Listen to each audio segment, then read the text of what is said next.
LeRoy Grubbs. Yes. Welcome to the show. Thank you, Jeff.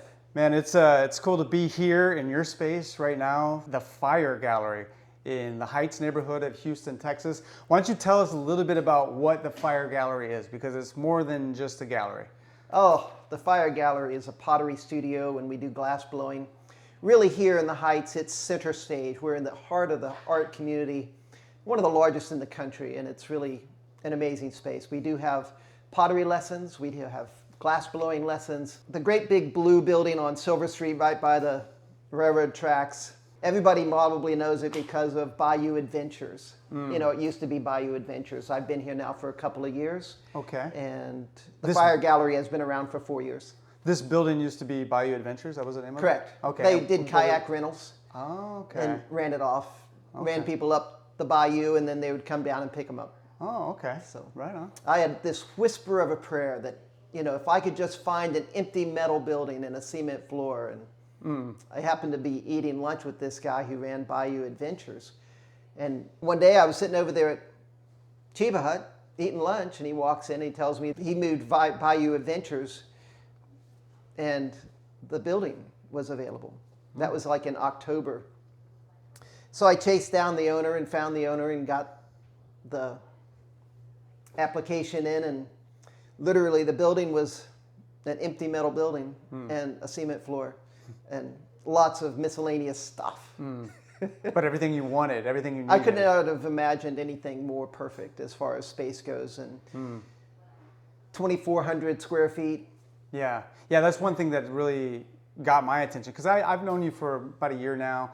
I know you from over at the Silos, coming to the Art Machine Gallery, and I'd heard about your studio. Oh yeah, I'll go check it out one of these days, and this, just never did it. And then I came over last week, and I was like, whoa, yeah, this place is huge. This is really cool. It's way more than I thought it was. Oh yeah. So yeah. I consider it to be an open studio. We do have memberships, rent shelves, and we teach classes.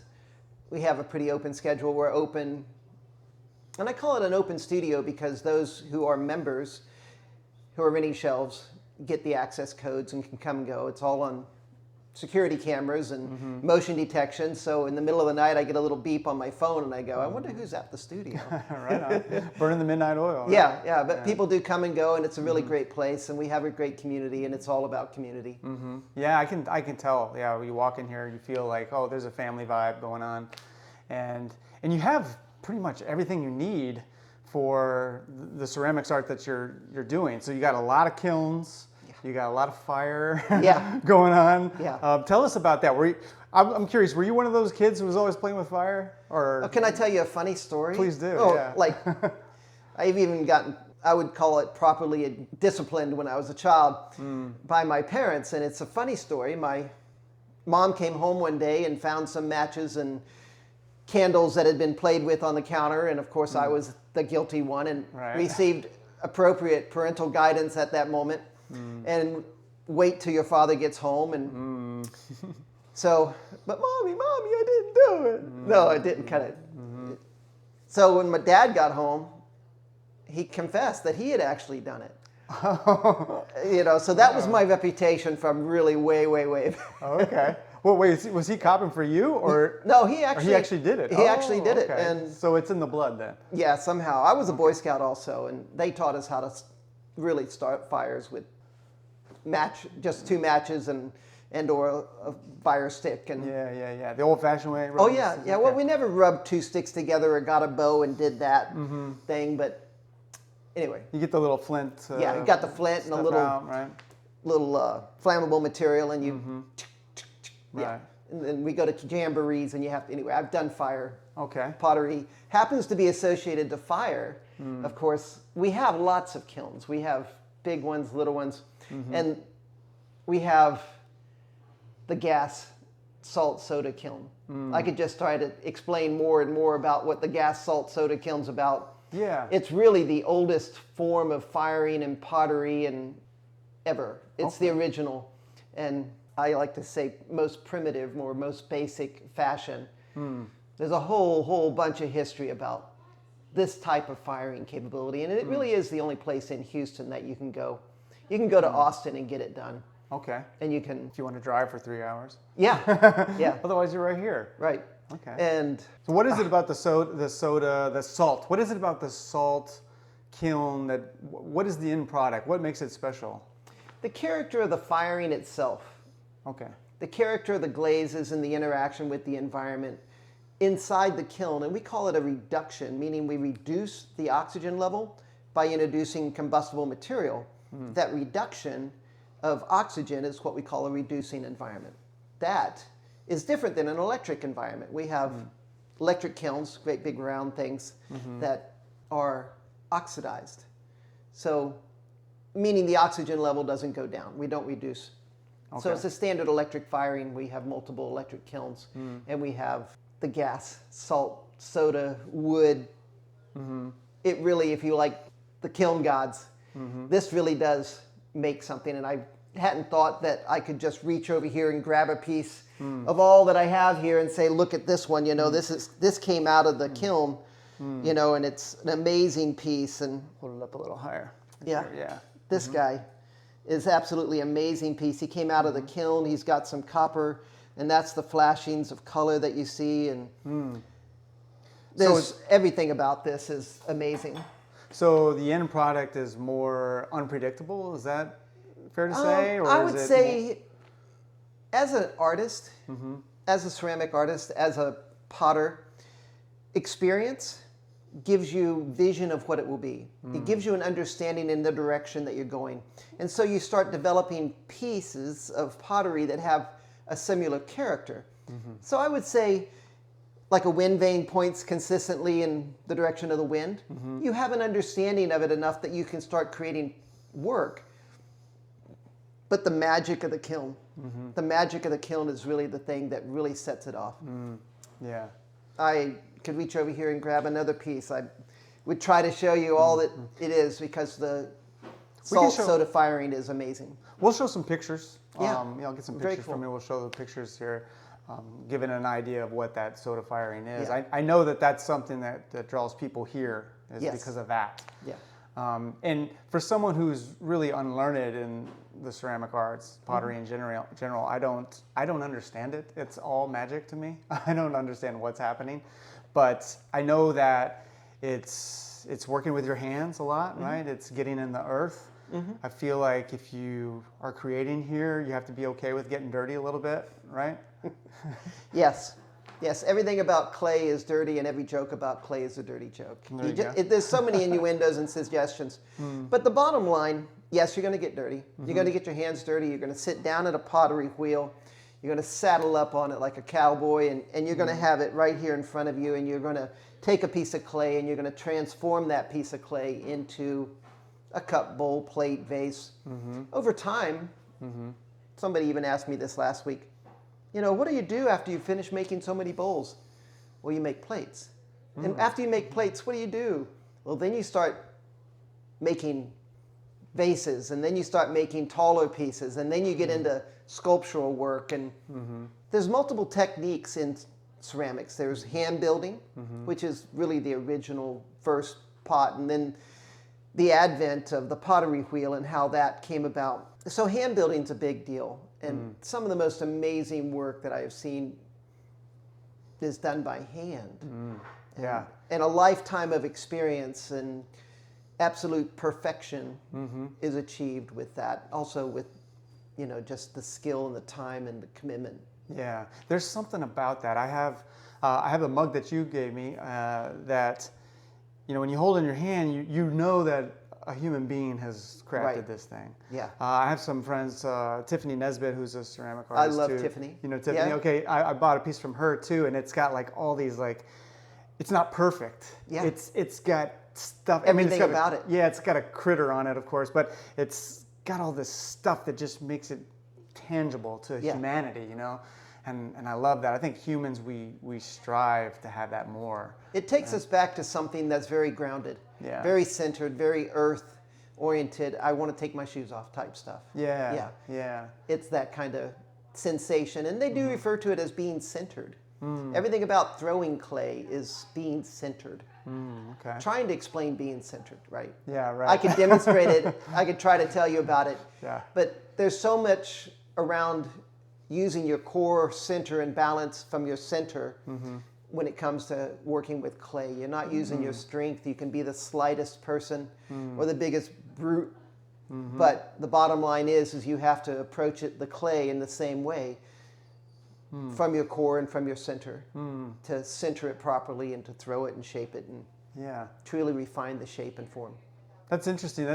I've never thought of it that way, but because I have no experience with it. But I got to get you in here for a class. Yeah, obviously. What is this? something. I should have had you in here for a class last week. It's all right. It's all right. Yeah. I'll get to it. Yeah. But I haven't I invited you?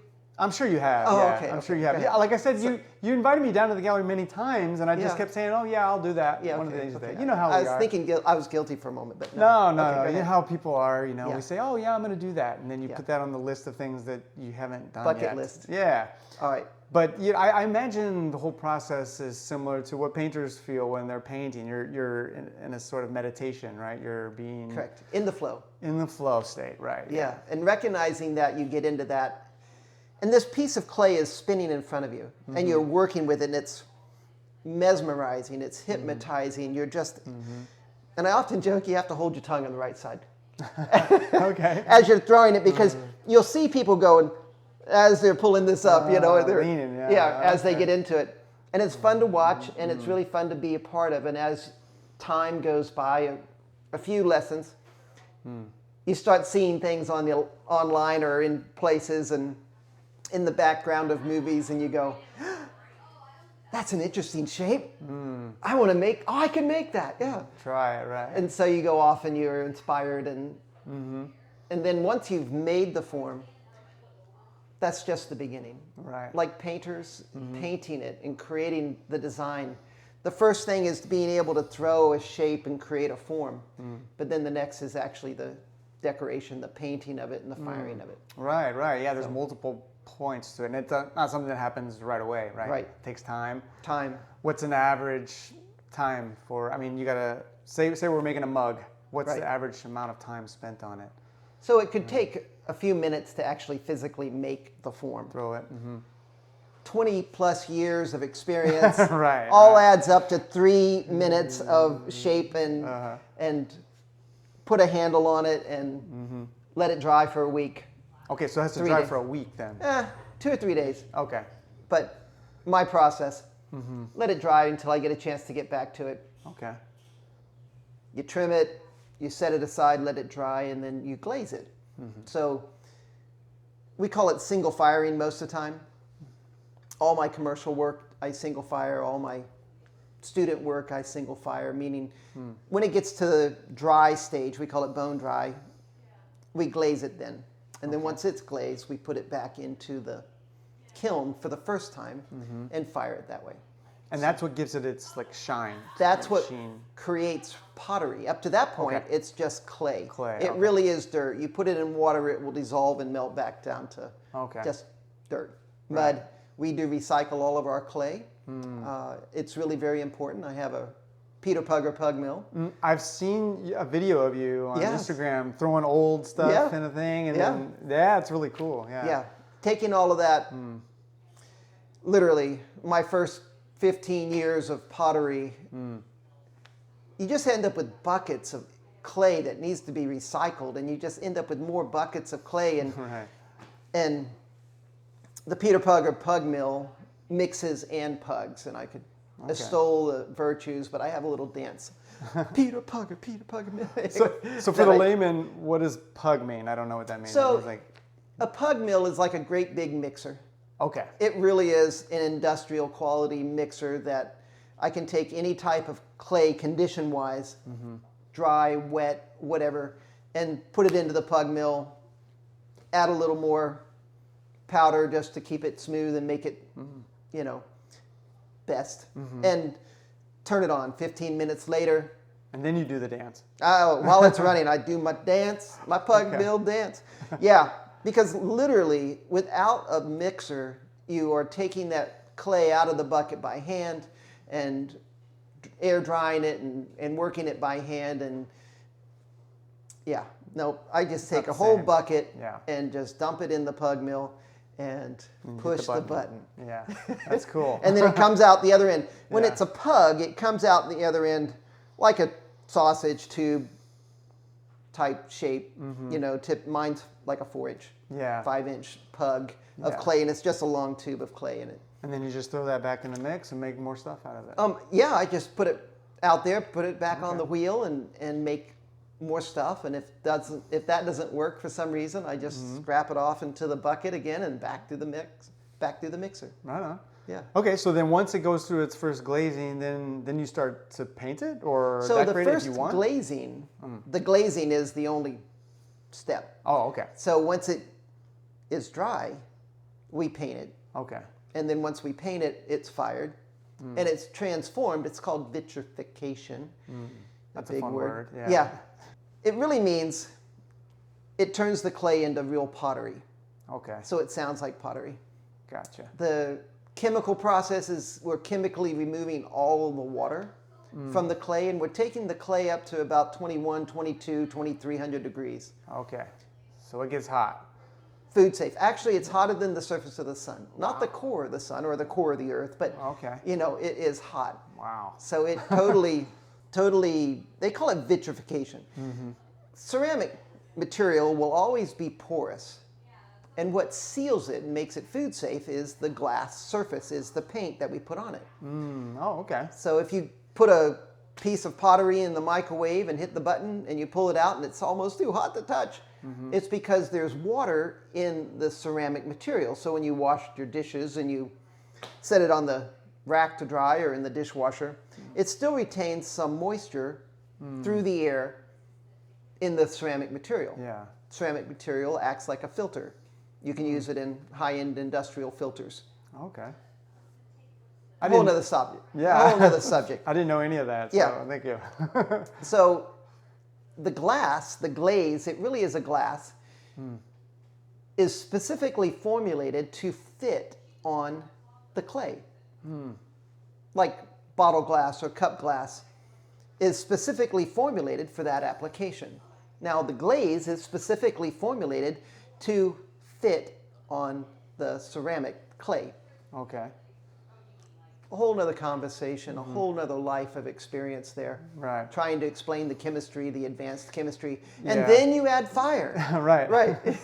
Well, I'm not sure I understand the chemistry anyway, but I appreciate the explanation. So basically, though, the fire is what makes it all work. Right. Okay, that's what binds it all together, right? Right. Yeah. Okay. And Yeah, so that's the magic right there. That's the kiln gods, as we like to see. Right. And so you have, how many times are you firing your kilns? Are you doing them every day or a day of the week or? The electric kilns get fired continuously as fast as I can load them. Because you got a lot of material coming through Correct. with the classes and the studio. Yeah. Okay. I'd like to fire the gas kiln, salt kiln, The salt one. at least once a month. Okay. With a larger, as time goes by, with a larger flow of people, and we've been firing it as much as twice a month, which is absolutely amazing. Cool. And again, I'm still tempted to try to reach over there and grab that pot right there, that piece, that little vase, or this one over there, that cup, and show you what it looks like coming out of the gas kiln. But the electric and gas are really very interesting. Yeah. And I have a very specific style that I like and what I do. And cool. We'll show pictures of that here. Yeah. So you can show me that. Tell me about that, your work, because you not only do you run this gallery, this studio, but you are an artist yourself. So when we talk about LeRoy's art, what are we talking about? Is it a lot of things? Is it a specific thing? That's a very interesting question, and it really represents an evolution of time. Sure. So over the 20 plus years I've been involved, I was really into sculpture at one point. And this is a bronze piece that represents, I have 2 copies of her. The other one's in the garage at home. Right on. It really represents, I looked at it and I thought, really it is a masterpiece that represents the culmination of years of work. And you create it first in clay, and then you make a mold of it, then you make it in wax, and then you take the wax and it gets cast and then melted out, and they call it the lost wax process. This is bronze. Bronze, right. and it really represents. It's an amazing piece of work, and yeah, I like the textures on here. Yeah. There's a lot of line texture. Yeah, and it's a figurative nude. It's a dancer sitting in a corner, and she was warming up for a routine, and happened to have two mirrors beside us, so that she was sitting in the corner, and the two mirrors gave me three perspectives in one photograph.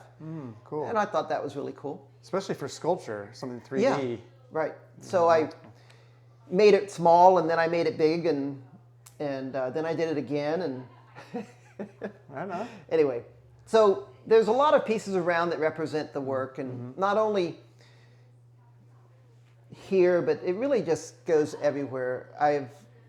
I do my best to give it away as best I can, just because the volume of work that I get to do with all that we have, and it's just on a daily basis as I teach classes.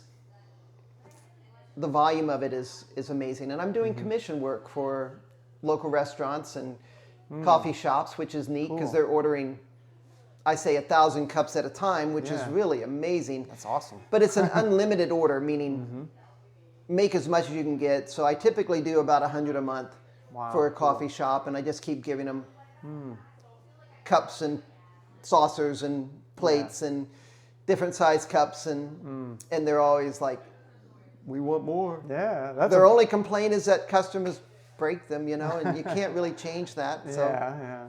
Which is the bone.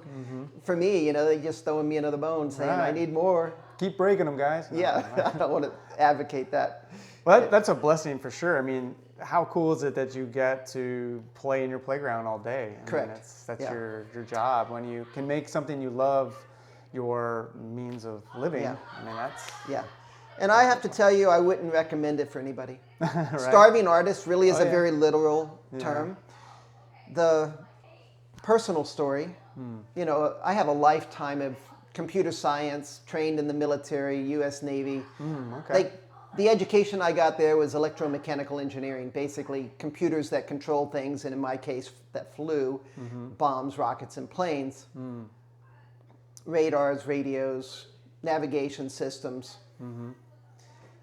Electromechanical engineering. Okay. And then a career in technology, computers and computer science and project management and computer programming. And in about 2001, I got a chance to sit down in a pottery studio. And I'd seen pottery a few times along the way and always was amazed. And this guy's sitting at a pottery wheel. My dad was a photographer, worked for NASA during the Apollo program and got all the moonshot photography. And with my dad, I have a lifetime of computer experience with photography. It goes back even to my dad's parents traveling around in the 30s and 20s time frame in a travel trailer with a little dark room in it, and they would go from town to town and take these town pictures where everybody would line up in the town, and they would take these long black and white pictures, and that's what they did as a business. And so my dad grew up with that background, and then he became a photographer and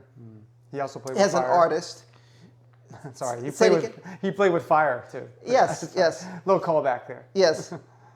So he was working at NASA, and he was an artist, and he was taking photographs, and in the 60s, and we were going to art shows. So that's really where I first recall seeing pottery, was at the art shows along Cocoa Beach in Florida. And we as kids would take our surfboards out and run down to the beach, and Dad would be at the art show, and that's just what we did. And I remember seeing the people there. They'd bring a pottery wheel up, and they were the old-fashioned kind, kick type, that you could just move with your feet. And get a little exercise. Yeah, kind of. So along the way, in a number of points along the way, I got a chance to see pottery, but I actually got a chance to sit down and do it in about 2001. Father's Day happens to be the date. But on a Friday night art walk in Oklahoma City along Paseo Boulevard, I wandered into a studio called Paseo Pottery. Colin Rosenbrook was the owner, and is the owner, and still has it there. Cool. Is along the boulevard there. He had a gallery out front, and in the back there was potters and pottery wheel and a little studio, and a really nice place.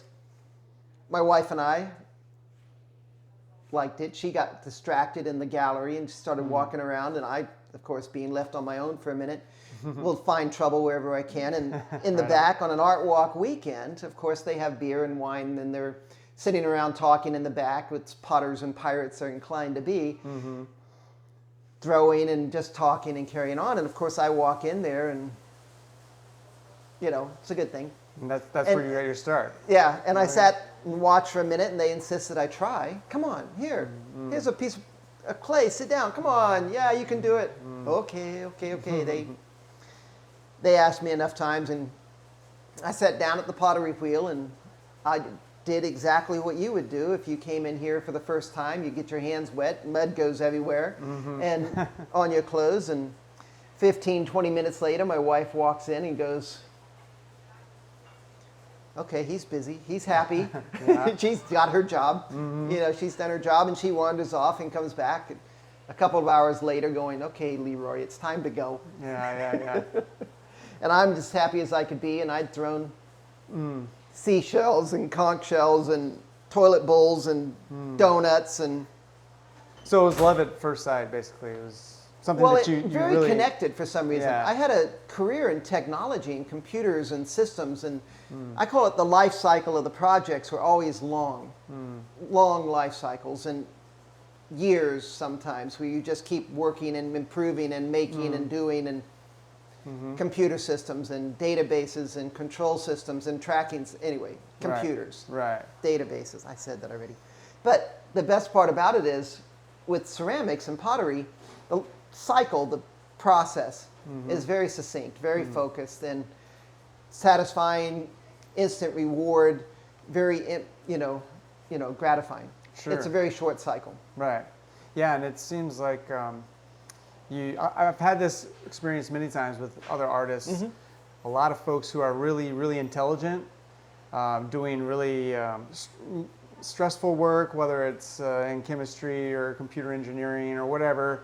A lot of them tend to go to the artistry to kind of... It's such an extreme balance. Balance things. Right. Yeah. The project management is the greatest challenge, because you're dealing with people and expectation of people. And you're dealing with millions and millions of dollars, and timelines and deadlines and expectations. Pressure. And as an executive level project manager, you're facing the customer and delivery of product, and you're facing your in-house development group that are doing things, and you're bringing it to the cut. Yeah, there's pressure. Yeah, it's stressing me out just talking about it. Yeah. So when you go to the other side of that, and to pottery and ceramics, and the focus is entirely different. You're inspired by an idea, and you go and create that idea, and you start implementing the skills you have and developing that project or that objective or that object further. And so entirely different. A lot of times it's lonely.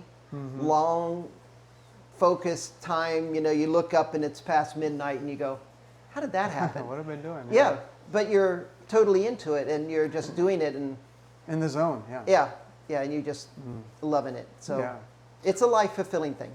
I can see that. I feel that energy from you, that you're really enjoying what you're doing. I did have a question about your artist statement, because it's really provocative. I'm a little out there, maybe. A little bit out there. I'd have to go read it to see what you're picking up on. Well, I'm going to read it for you. Okay. And then I want you to unpack it for us. Okay. Because I think it's kind of provocative in a cool way, and I'm curious to know why. So your artist statement says, LeRoy is a contemporary artist whose work explores power, perception, and the dynamics between admiration and criticism. His practice embraces controversy as a necessary condition for cultural relevance. That's pretty cool. So what do you mean by that? Well, there's a lot of that, and I wanted to take it sentence by sentence, but in summary. Go ahead. Let's take it sentence by sentence. Yeah. LeRoy is a contemporary artist whose work explores power, perception, and the dynamics between admiration and criticism. That's the key focus there is admiration and criticism. I'd like to point out that one, because as an artist, you create art, and you have to understand that we as artists are our own worst critic. We absolutely destroy ourselves. Yes. That's just it. Yeah. You know, how do you deal with that? And then trying to sell your work, how to give it away. How do you get rid of it so it's not becoming a burden and a, you know, stuff you have to go through. And then having people come through and look at it and then leave and not really say, oh, wow, I got to have it. But then other pieces connect with people and they are absolutely drawn to it from across the room. And they just, you know, zero in on it. And it's like, it's amazing to me to see. So facing the criticism as personal objectives, you know, sculptural, figurative, nude. Somebody has said, you offend every person in that walks into this space with this piece of art. You know, some of my art is so offensive, I mean, that they consider it, they felt like it was necessary to tell me that I offend everybody that walks into this space by my art. And I'm like, okay. Yeah, right. Thank you. Okay, what I mean, but really what it does as a piece of art is it touches people. It really touches them and they're not even cognitively aware of and that it is touching their lives and creating this reaction and whatever is in their life that creates that reaction. Right. Trauma, whatever. History, yeah. Yeah, history, baggage, you know, like a greyhound going to Arkansas. Some people have a lot of baggage. So now recognizing that criticism and then honestly evaluating it on your own and looking at what you are doing, you know, and your inspiration. And are you true to yourself? And are you doing what you're inspired to do and be? Right. You know, those are facing that criticism, not only our own worst, you know, criticism of ourselves, but the reality of everything that people say and every look that they give you and everything you're trying to do and the love of your life and you're inspired and that's just part of it. Part of it. It's part of the game, especially if you're putting your stuff out there for the public to see. You're going to have to take the heat. I like to say it's like skinny dipping. You just have to take your clothes off and jump in. You just have to be there. You just have to be fearless and just go and live without fear. And another aspect of that comes to mind is politically correct. Everybody has this idea of what's politically correct. And I will never be able to accomplish or understand what you think is politically correct. And therefore, if somebody comes to me and says, you know, you're not politically correct, what does that mean? You know, I have no aspiration to achieve what you consider to be politically correct. In fact, I will go in the opposite direction. You know, many times people have told me this and I've gone that way. You know. Well, I think people will constantly move the goalposts too. Yes. You know, you're not going to please everybody, so why try? There's a story about God telling a prophet to go to Nineveh to tell them. Jonah. Oh yeah. And he didn't want to go. Right. He jumped on the first boat to Tarshish in the other direction. I just think it's funny that recognizing that moment of inspiration and divine guidance and being inspired in our ability to think, which is different than a moment of thought, that inspiration, that genius, that you know, that little bubble that pops and you goes, oh. All right. You know, and how we take that and incorporate it into our life with our skills that we have. And how do we take that and make that, or, you know, this moment and that, and put the time and effort into it to create it. You have to stop everything and be really in the moment and in the flow and spend the time to create it. And put the detail. I love this painting, though it's not mine. It's an absolutely fantastic painting of a guru by a friend of mine named Rafi, who's literally an internationally recognized artist on his own right, multiple books and so on. The time and effort it takes to create something, to put into it, to invest in it as an artist. It's not a photograph. It's a painting. It's a sculpture. It's a creation. It's, you know, taking a picture with a camera, a cell phone, is not the same.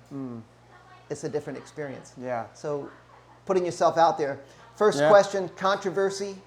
Yeah, you're faced with that all the time. Yeah, you said his practice embraces controversy as a necessary condition for cultural relevance. So it's necessary then, you're saying. Correct. How are you communicating to the world? What is the word? What is thing you're communicating and living in life, and how do you communicate inspiration and and strength and power, because strength and power are who we are. Just our presence in the room, just our walking into the room, we create a presence, and it impacts all that are there, which is interesting for me to see. Right. Not really intentionally thinking I'm not anything more than who I am. Right. But the presence that you have, or that I have, as you walk into the room. How am I doing, by the way? Am I doing doing all right? You're rocking it, dude. Okay, cool. All right. I like that haircut. Oh, thank you. Yeah. Well, a Navy guy, you should like it, right? Yeah. Tie and Good job. All right. Second statement. Well, that was it. That was the two sentences together. But I thought it was pretty cool, because it basically tells me, like, you have to be fearless. You can't worry about what other people are saying about you, or what other people think. Right. You just got to do. You got to be comfortable in your own skin. You got to just live your life. You've got to be inspired. You got to get through all of the, get the veil out of the way. Just go through it and live inspired and live with that. And that creates that power, and that creates that authority that you project just when you walk in. It's not like you're intending to. It's just who you are, and that is what happens as you mature in whatever field, as you mature as an artist, as an engineer, as a poet, as a personality. Yeah, I like that. I like the idea of just throwing everything to the wind and do what you got to do.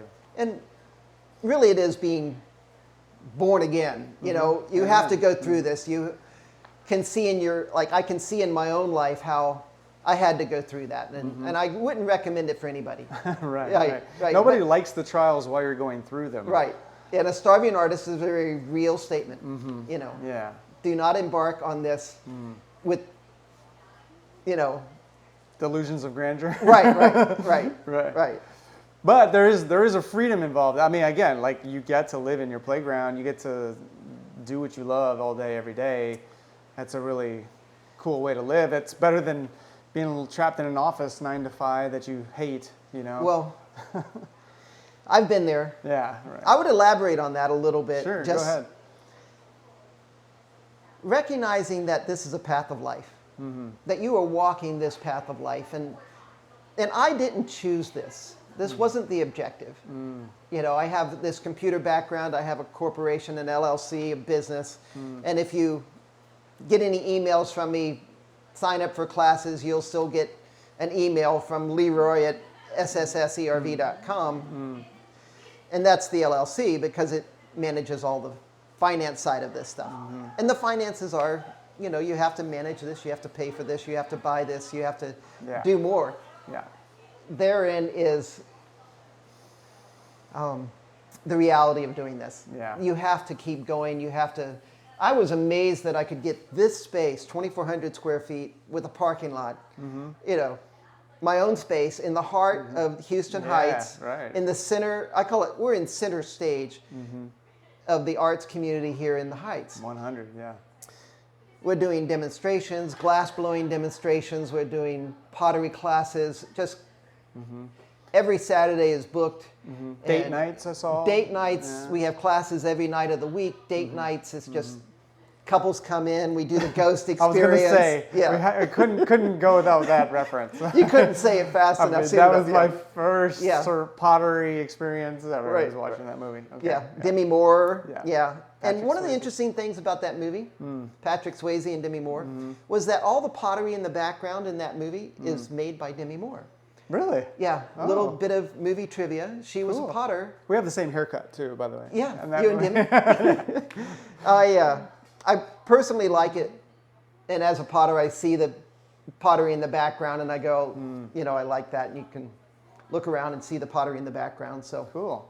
I'm going to look for that. We'll show a picture. Yes, and every movie I see a piece of pottery in the background somewhere, and I go, oh, look at that. That makes sense. Yeah, you always be looking for that. Yeah, you pick it out. Yeah. So cool. So you got a lot going on here. Date night, classes, studio, open studio. You do a lot of teaching here. Yeah. So people should go to your website, which we'll put up on the screen there.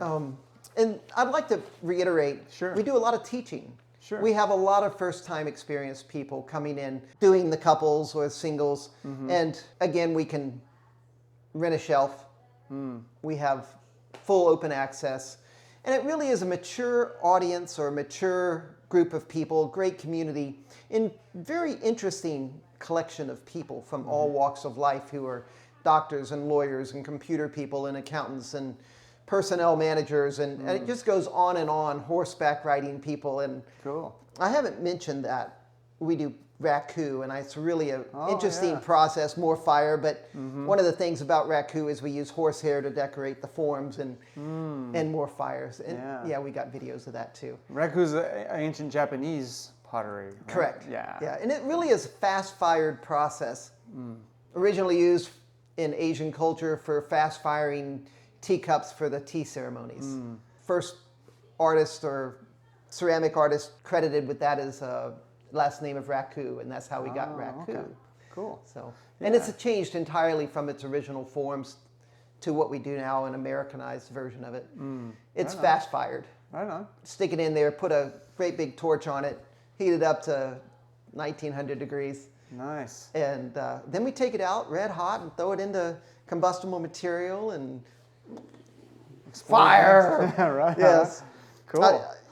Like on The Castaway with Tom Hanks. Fire. Yeah. Yes, we get it. Yeah. Right on. It really is amazing. No, I encourage everybody in the Houston area, go to the Fire Gallery. We'll throw your website up on the page here. It's firegallery.art. Yes, firegallery.art.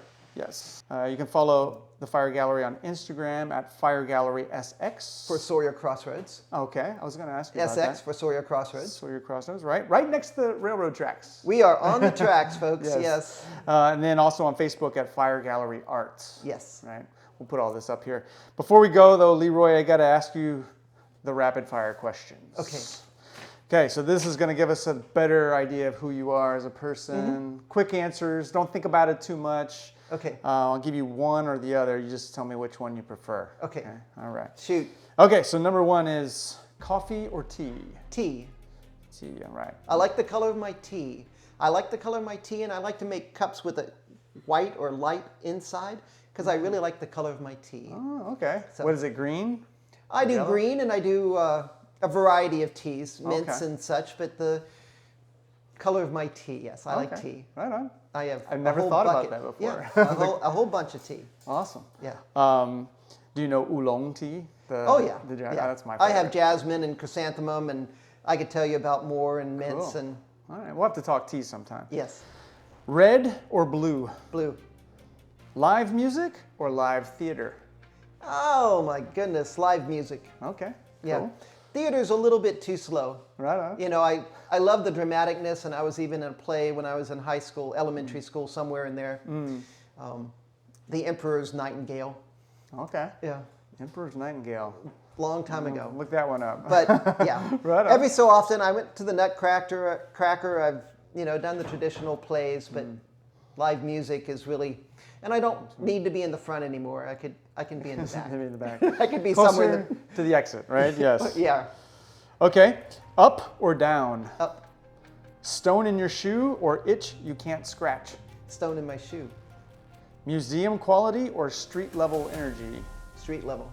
Okay. Long drive or long walk? Walk. Trust your eye or trust your gut? Gut. Movie theater or Netflix? Netflix. Okay. Netflix. Right on. Plan or no plan? No plan. Okay. No plan. All Most right. of the time I have a moment of thought, and I like to adapt. And I like to say, when you start on a journey, you don't really know the destination. The objective really isn't necessarily the destination. The objective is the journey. What happens along the way? Right. And so I don't have a regimented schedule. I don't have a regimented design. I might draw a line that represents the overall form when it comes to creating something. Like I started with a picture with this guy. Okay, but that's all I did. Right. Right. You have a vision. You have an idea. You're inspired. Yeah, loose plan. Yeah. You're able to adapt. Yeah. I think that's good, especially when you're a business owner. Yeah, you have to. The outcome, Right. One of the ideas is you have an idea and you draw that little picture in the middle of a large piece of paper. Mm-hmm. And then whatever that vision is, it's like a seed. Mm-hmm. And you plant that seed and then add to that as it grows. And as it grows, it will be entirely different than your original vision. And how it touches your life and your lives of everybody involved. Mm-hmm. I could not have imagined doing this space. Yeah. 4 years ago. Right. I could not have imagined this. I believe it. It just keeps growing. But it was a seed. You know, I was willing to take that step and do that first thing and try this. I had worked all the art galleries and all the art shows and sidewalk sales that I could possibly work. And, you load it all up, you pack it out for the weekend, you set it all up, spend the weekend at the show, and then you pack it all back up and take it home again. Yeah, it's a lot of work.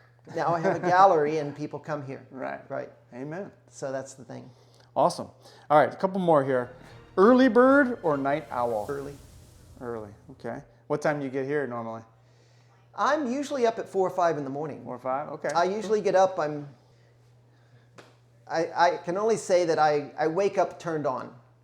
Okay. I can only say that. That's the only way I really asked for it many, many years ago, like when I was 20-something, 30, on my 30th birthday, actually. So I asked for that, to wake me up when I need to get up. Yeah. Well, that's a blessing, too. If you wake up, sometimes it takes me an hour or two to get going. So. Yeah.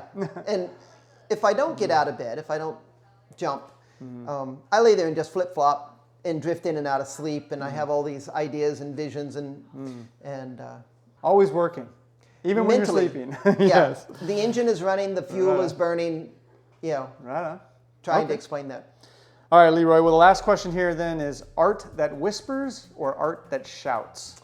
Art that shouts. Amen. Art that says something. Shouts. Bring your foot over your head and everything. Yeah. Art that speaks out. You can't see it, but there's a great big ART on the wall right there that represents art. And yes, we are in the art community. Yes, art that communicates and art that stands out and art that's lit up and on fire. On fire. Right. There you go. In fact, you can't miss this building if you come down to the Heights. It's the big blue one. Yes. By the railroad tracks. On Silver Street, right across from Momentum. Right. Yeah. We'll put your address up here, 1520 Silver Street in Houston, Texas. The Fire Gallery. Yes.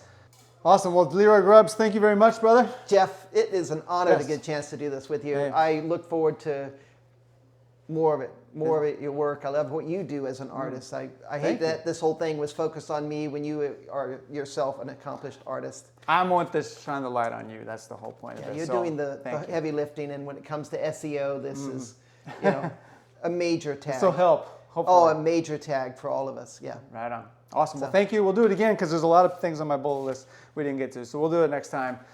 But in the meantime, peace.